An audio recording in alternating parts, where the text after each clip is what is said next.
Platt, platt, papperlapapp. Und schon ist wieder Freitag, Plattenfreitag. Jo, wat wär los diese Weg, jo, mit der Politik will ich mal nix mehr sagen wird.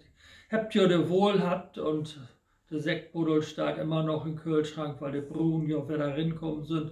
Naja, lot wie dat mal, das Buch war geht wohl irgendwann noch vorüber. Jo, wat hab ich gemacht? Ich hab ne Geschichte für den NDR-Wettbewerb geschrieben, 5 vor 12.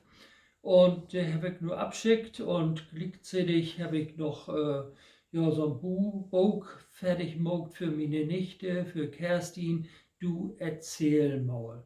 Und da hab ich über mein Leben vertellt, aber das ist noch nicht so ganz hundertprozentig fertig, aber sie hat sich freit und das ist das Allerwichtigste. Und das geht nun wieder. Nun geht das an der Arbeitsfassung und die wird jetzt glatt werden. Jo, was wird, ja, oh jo, wir werden verreist, wir werden in Kühlungsborn, jo, schon zum 3. Mal, jo, in Obstalsboom Hotel, ja, das wär so schön, und was haben wir das gut, Frühstück, bis 1 Uhr mittags, jo, das wird ihr sich mal vorstellen, bis 1 Uhr mittags, und abends gibt das so leckeres Eten von Menü, ja, das hat für uns auch immer gönnt. Nicht einmal war das doch frei, ja, das gehört zum Wintermärchen dazu.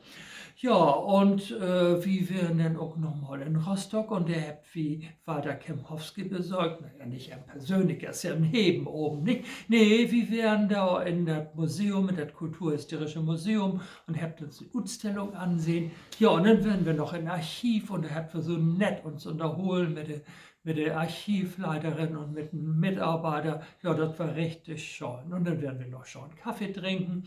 Ja, und nun sind wir wieder zu Hus. Und was will ich jo sagen?